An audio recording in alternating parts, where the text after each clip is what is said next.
자, 730 정보회의 시작하겠습니다. 메리츠증권 영업부 금융센터 이수철 이사 함께합니다. 어서 오십시오. 안녕하십니까? 네, IT를 좀 많이 하시는데 네네. 참 뭐 시장을 어찌 다 알겠습니까? 다 예측하는 거는 어렵겠죠. 근데 이번에는 거의 동시다발적으로 다 대부분 빗나간 것 같아요. 네.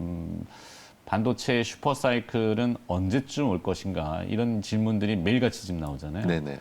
네, 뭐 SK 하이닉스 주가 하락하는 거 보면 참 아연질색할 정도인데 상당히 그 주주분들은 지금 심기도 불편하실 거고 어떻게 좀 보세요? 일단 그 하이닉스만 놓고 봤을 때 전일 대량 거래가 터졌다라고 하는 것에 전 좀 주목을 하고 싶습니다.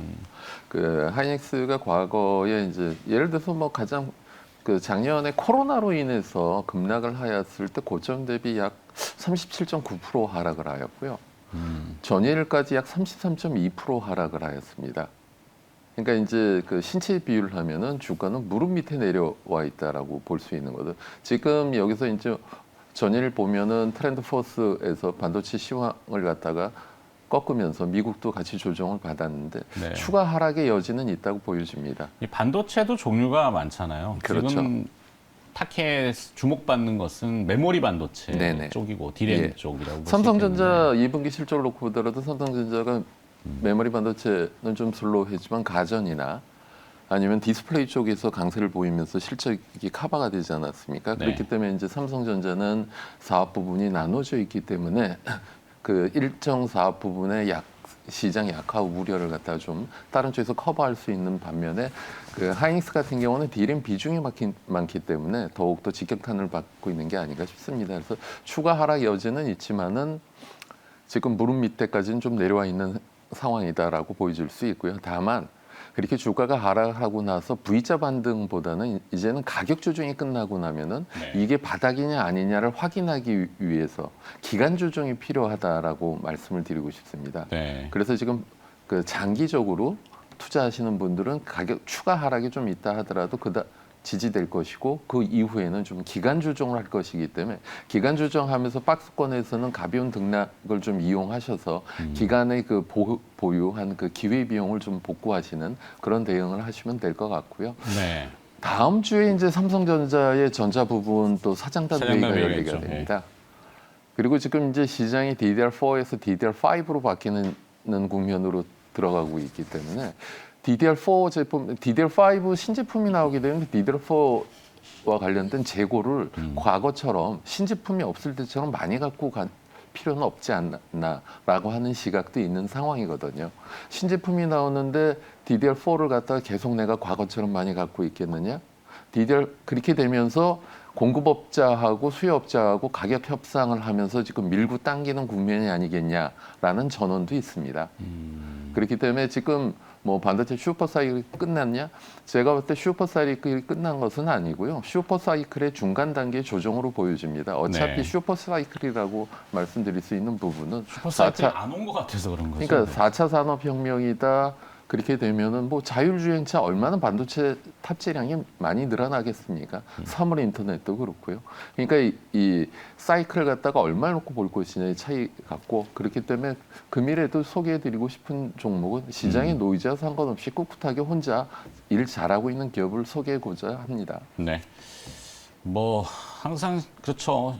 회사의 그 본질은 그냥 네. 그대로 있어요. 사실은 뭐 이익도 네네. 내고 있고 항상 제가 잘 쓰는 표현이지만 직원분들은 열심히 또 출근해서 잘 예. 일하고 있고 코로나에도 불구하고 네네. 그런데도 주가만 맨날 이제 왔다 갔다 하는 그렇죠. 거죠. 뭐 SK 하이닉스는 이제 대량 거래를 말씀하셨는데 이제 하락하면서 대량 거래라서 좀 찜찜한 부분이 있고 판 주체와 산 주체가 있을 거예요. 그렇죠. 판 주체가 외국인이고 산 주체는 개인 투자자분들인데 이제 그 시간과의 이제 약간 그 어떤 견뎌야 되는 그러니까 부분들이 이제 좀, 가격 조정이 이루어지면서 대량 거래가 터지고 대량 거래 이후에 기간 조정을 하고 나서 네. 다시 대량 거래가 터질 때 그렇죠. 그때 비중을 또 확 늘리실 시간이 되지 않을까 싶습니다. 뭐 언젠간 또 기회가 오겠죠. 네네. 하여튼 좀 힘든 시기인 것 같아요. 하여튼 네. 반도체 쪽은 해 뜨기 전이 어렵죠. 네, 어둡죠. 네. 자, 그래도 이제 뭐 IT도 아까 세분화 시킨다고 이제 말씀했는데 오늘도 IT 쪽으로 그래도 이제 또 잘 되고 있는 네. 기업을 찾아봐야 되는데 소문으로 들었어 기업 들어가 볼까요? 어떤 네. 기업입니까? 라온테크라고 하는 기업입니다. 라온테크. 네, 신고가 행진을 하고 아, 있죠. 이 라온자 들어가는 회사들이 꽤 되죠. 예, 라온 예. 피플이 있고 뭐 시큐도 있고, 라온 뭐, 시큐어도 예, 예. 있고. 라온테크 같은 경우는 그 저희가 지난 봄에 한번 소개해드렸던 사이맥스하고 비교를 해보시면 이해가 도움이 되실 것 같습니다. 사이맥스요. 네네. 네. 그 라운테크 같은 경우는 반도체 웨이퍼를 통해서 반도체 칩을 만드는 이 진공 상태에서 구동하는 로봇을 갖고 있는 국내 유일의 기업입니다. 그 시장은 현재 지금 보면은 일본의 얼박이나 미국의 브록스, 퍼미션 이 회사들이 과점하고 있었던 시장을 거의 국산 독과점이죠. 그렇죠. 독과점. 네. 이 시장을 국산화를 통해서 진입을 하였다는 것이 시장에서 호평을 받고요. 2010년도에 삼성전자에 공급을 하기 시작하면서 SK 하이닉스 그러면서 지금 보면은 점점 매출처가 다변해지어지고 있는데요. 2000년에 설립해서 먼저 코넥스 시장에 상장이 되었습니다. 그래서 지난 6월 13일 날 기술 특례로 코스닥에 상장이 된 기업입니다. 그래서 요즘은 대다수 회사에서 코넥스의 차트까지 공급을 하고 있기 때문에 그냥 지금 보시면 과거에 코넥스 때서부터 궤적이 올라오고 있기 때문에 모니터 안에서 봤을 때 너무 오른 것이 아니냐라고 생각하실 수 있는데 네. 지금 현재 전일 기준으로 시총이 1,583억 원입니다. 사이맥스 같은 경우 2,250억 원이거든요. 이런 것도 비교해 보시면 도움이 되실 것 같고요. 네. 사업 부분을 하나씩 놓고 보면 일단 반도체와 관련된 로봇 사업 부분이 가장 매출 비중이 현재 큽니다.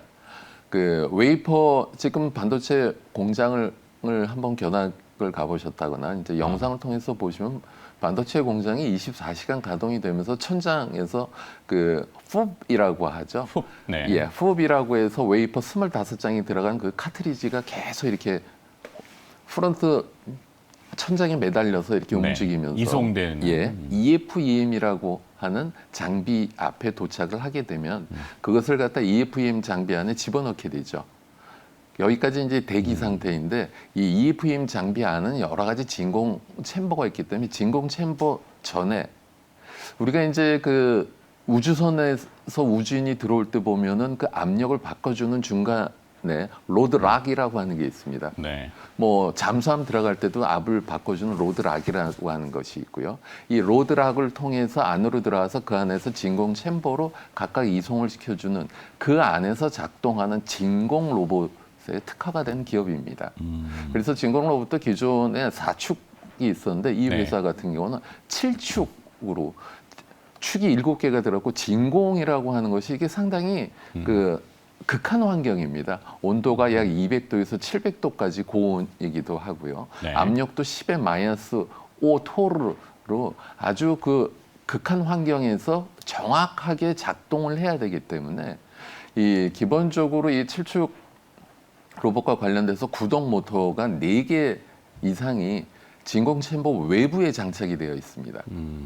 그리고 이 회사가 개발을 하는 이 제품 같은 경우는 인디비듀얼 시스템을 통해 갖고 각각의 그러니까 그 안에 그러니까 집게 형태로 웨이퍼를 이송하는 것이 최신 버전은 4개까지 들어가 있습니다. 네. 과거의 일반 제품들은 그냥 하나씩 스카라 로봇이라고 하죠. 집게 형태로 하나씩 했는데 라운테크 같은 경우는 한꺼번에 그 안에 들어서 4개의 팔이 작동을 하는 최신 버전의 시장을 대응하고 있는 상황이고요. 네.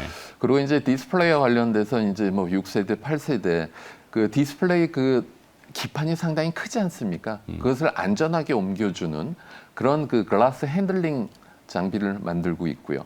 백홈 클러스터 툴이라고 하는 제품도 공급을 하고 있습니다. 네. 그러면서 이제 점점 이러한 제어와 조절 이런 것에 대한 노하우를 통해서 새롭게 진출하고 있는 시장 부분이 제약과 바이오 사업 부분인데요.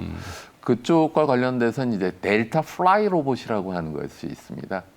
그러니까 이제 그 집게 형태, 인형 뽑기 보면 이제 3개로 이렇게 하지 않습니까? 네네. 이 델타 플라이 로봇을 통해 갖고 제품을 집어서 정렬을 해주는 이 델타 플라이 로봇하고 이 스마트 로봇을 통해 갖고 그쪽에도 진출을 하고 있는 상황입니다.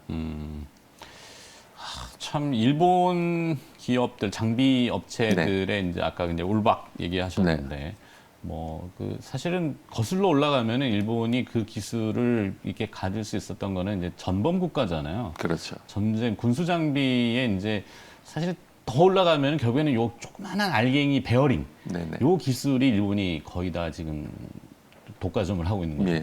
그 작은 구슬들이 굉장히 그 완전체 구형을 이뤄야 되기 때문에 네네. 어렵죠. 더 올라가면 또 이제 볼펜의 볼 있잖아요. 그렇죠. 볼. 예. 한때 우리나라 이 볼을 못 만들어 가지고 요즘은 만드나 모르겠는데 요즘 만들고 만들고 있습니다. 있죠. 네. 네. 항상 제가 그 궁금한데 이제 그런 베어링들이 쭉 깔려 가지고 지금 말씀하신 4축, 5축, 7축 그렇죠. 그죠? 이게 이제 장비가 운송을 하다 보면 덜컥 걸리는데 그거를 네. 정확히 딱 멈춰야 그렇죠. 되니까. 네. 맞습니다. 그리고 아주, 빨리 그렇죠. 흔들림 없이 정확하게 네. 그런 그 제어 기술을 또 내재를 하고 있는 것이 강점이고요. 그 기술을 또 올라가면은 우리가 이제 잘 아는 EUV 장비인 ASML. 네네. ASML의 또 저 기술이 상당한 그 그렇죠. 기술이고 우리가 지금 그거를 자꾸 쫓아가려고 일본이 이렇게 클 수 하는데. 있었던 이유 중에 하나는 네. 과거에 일본하고 독일하고 동맹국가였었던 적이 있었죠. 전쟁 예. 때. 네. 네. 그러면서 양측 간의 교류가 많았고 그래서 과거에 우리나라도 독일어 제2외국어로 영어보다도 독일어를 많이 배웠었던 시절도 그렇죠. 있습니다. 저희 학창 시절에 예. 그랬었죠. 그런 거 보시면 될 것 같고 네. 지금 앵커님께서 말씀하신 것처럼 그러니까 얼박이나 그런 기존 제품보다도 이 라운테크의 제품에 강점이 있습니다. 네. 이 로봇팔이 작동을 하는데 말씀하신 베어링도 들어가지만 그 베어링을 통해서 기존 제품들은 벨트를 통해서 구동을 하였습니다. 근데 벨트다 보니까 구동을 하다 보면 벨트가 약간 인장 강도가 떨어지면서 늘어지죠. 그렇죠. 그렇기 때문에 라운테크는 베어링과 기어를 통해서 그걸 구현을 한 것이 강점인 것이죠. 네.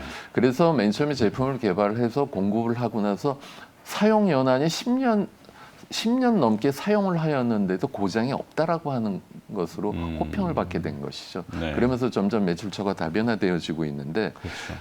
지금 삼성전자, SK 하이닉스 그리고 이제 이 삼성전자나 SK 하이닉스의 이 반도체 웨이퍼 지금 제조 저런 팔 공정 암들이 나오네요. 그렇죠. 저기 막 예. 구부러지는 형태가. 네네. 네.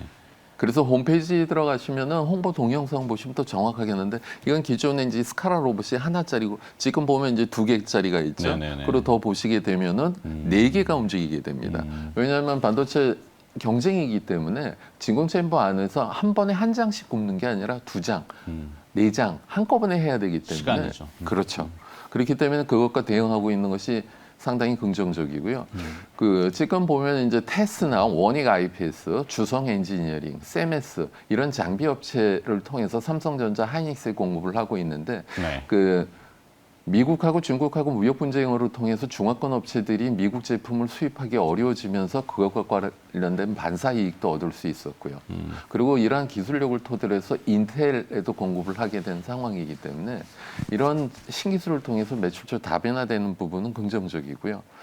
이 로봇 제품을 통해서 이 진공 챔버 안에서 특히 반도체 그 제조 공정 중에서 뭐 메탈라이징이나 CVD나 에칭이나 금속 배선할 때 필수적으로 사용되어지고 있는 로봇이기 때문에 네. 이러한 장비를 만드는 업체들은 다 공급할 수 있는 기술력을 갖고 있는 회사죠.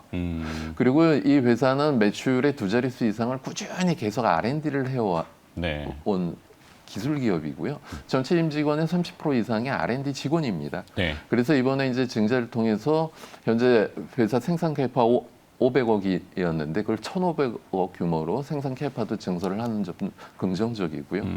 특히 이제 이 7축 로봇을 개발했다라고 하는 건 7축 로봇과 관련돼서 3개 이상의 특허를 보유하고 있고 7축 로봇을 만들 수 있는 기업은 전 세계적으로 손을 꼽기 때문에 강소 기업으로서 한국을 빛내는 기업이다라고 말씀을 드리고 싶습니다. 네. 이 7축 로봇 같은 경우는 기존의 4축 로봇보다도 더욱더 우수한 효율을 보여주고 있는데 정밀도가 2배가 향상이 되었고요. 웨이퍼를 처리하는 속도가 25%가 증가를 하였고 그리고 각각 구동이 되어지기 때문에 하나가 약간 잘못된다 하더라도 전체 가동률에 미치는 영향이 적기 때문에 이 가동률 증가와 관련돼서도 좋은 기여를 하고 있는 상황입니다. 또한 이제 이러한 정밀 제어 기술을 통해서 사업 다각화 관련돼서 제약이나 바이오 관련돼서 보시면은요. 영역을 좀 확장하는군요. 예, 의료용 점안제 있지 않습니까? 그 손가락 조그만 그 튜브 제품이나 아니면은 이렇게 앰플 형태로 되어 있는 거, 시린지 형태로 된 이러한 제품들은 사실 사이즈가 작고 전자동 생산 라인에서 물밀듯이 쏟아져 나오지 않습니까? 그것을 갖다 정확하게 집어서 정렬하고 검사해 주는 이 시장은 거의 외산 장비가 독점하던 시장인데 이 시장에 진출한 것이 상당히 회사의 향후 성장 동력으로서 저희가 점수를 줄 수 있고요. 네. 또한 그 신규 아이템으로 의료용 진단 부품을 완전 자동화와 관련된 것도 추진하고 있는 것이 긍정적으로 보여지고 있는 기업입니다. 자, 좋은 건 이제 들었어요. 네. 근데 문제는 자본금 24억 원, 네. 상장 주식수 480만 주, 유통 주식은 얼마인지 모르겠지만 유통 주식 반으로 보시면 됩니다. 거래량이 많지가 않아요. 예. 그게 단점이라는. 네네. 그거 어떻게 스몰캡이니까요. 스몰캡이니까. 예. 시가총액 그리고 1,500억. 예, 신고가기 때문에 본인의 투자 자산 100% 풀배팅 하시지는 않으실 거 아니겠습니까? 네. 포트폴리오 차원에서 시장도 흉악한데 새로운 성장 동력 갖고 있는 기업, 부담 없네라고 분할 매수 차원에서 설명을 드린 거죠. 좋습니다. 자, 지금 뭐 삼성전자, SK 하이닉스는 지금 뭐 여러 가지 뭐 잡음 때문에 주가가 좀 어렵지만 결국에는 그거를 타개하기 위한 방법들을 뭐 아까 말씀하신 네네. 다음 주에 이제 삼성 사장단 회의 전자 쪽에 회의를 통해 가지고 뭐 비메모리 쪽이나 아니면은 시스템 LSI 쪽이나 뭐 여러 가지 그 방법들을 찾겠죠. 39 구매서 한번 해주시면 네, 되죠. 뭐 파운드리나 네. 뭐 알겠습니다. 이따 이영수 대표랑 또 머리 맞대보겠습니다. 그러면은 자 또 핫한 기업으로 그러니까 손문호 들었어의 기업은 라운테크로 마무리하고 네. 네, 핫한 종목 하나만 더 듣고 가볼까요? 과거에 투자 퍼포먼스가 좋았었던 기관 투자가들이 투자에 참여한 기업이 있습니다. KPS입니다. KPS. 네, KPS. 이것도 조금 생소한데. 네, KPS는 OLED 전 공정 중에서 보시면 이제 OLED가 레드, 그린, 블루 계속 순차적으로 증착을 하는 이 OLED 증착 공정에 들어가는 것이 Fine Metal Mask라고 하는 것이 있죠. FMM이요. 이 FMM을 정확하게 고정시켜주는 튼튼하게 잡아주는 인장 장비의 선도 업체입니다. 그래서 국내 최초로 인장 장비 시장에 진출을 하여서 과거에 삼성전자에 납품을 하였고 삼성전자가 과거에 또 그런 것들을 많이 하였죠. 네. 그 듀얼 밴더 형태로 되면서 그래서 상장사 모 기업이 또 수혜를 보게 되고 그래서 지금 현재는 중화권하고 LG 디스플레이 위주로 진행을 하고 있는데 지금 보면은 수년간 좀 슬로우했었던 OLED 시장이 이제 두 번째 도약을 하는 국면이 되어지고 있습니다. 기존의 스마트폰에서 이제 애플도 아이패드에 OLED를 채택한다고 하고요. 네. PC 태블릿 PC나 노트북 PC에도 지금 OLED가 탑재가 되어지면서 이 소형에서 중형 OLED 수요가 늘어나고 있는 것이 상당히 긍정적입니다. 자동차의 내부 디스플레이도 OLED로 채택이 되어지고 있고요. 이런 OLED 시장의 성장과 더불어서 KPS의 인장기 매출이 증가가 될 것으로 기대가 되어지고 있고요. 또 지금 보면 시장 일각에서 OLED도 더욱더 진보된 이제 8세대로 가고 있기 때문에 이 8세대와 관련돼서도 회사가 차곡차곡 준비를 잘하고 있는 것이 아니냐라고 하는 점이 긍정적이고요. 방송 지금 KPS 초기에 말씀드린 것처럼 이번에 320억 자금 유치와 관련된 관심이 높아지고 있는 국면입니다. 네. 그 지난 금일, 그러니까 오늘이 납입일이죠. 10일 날 공시를 보시면 320억을 갖다가 투자 유치를 하는데 네. 투자자의 면면을 저희가 좀 짚어볼 필요가 있습니다. K바이오 글로벌 헬스케어 사모신탁이라고 하는 곳에서 130억 원을 투자하였는데 업무 집행하는 회사가 EN 인베스트먼트입니다. 과거의 바이오 업체들을 투자 잘해서 퍼포먼스가 아주 좋았었던 회사가 업무 집행을 해주고 있고요. 두 번째로 파라투스 혁신성장 M&A 사모신탁에서 70억, 그리고 한국투자 바이오 글로벌 업무 집행을 한국투자 파트너스에서 50억, 한투파라고 하죠. 한투파도 좀 투자를 잘하는 곳에서 50억 업무 집행하고 있고, 키움자산운용 30억, 유진증권 20억, 그리고 시스케어 자산운용 10억, 개인투자고 박경옥 씨가 10억. 뭐 시장 말로 잘하는 선수급 되는 분들이 투자를 하기 때문에 장기 퍼포먼스가 기대가 되어지고 있다.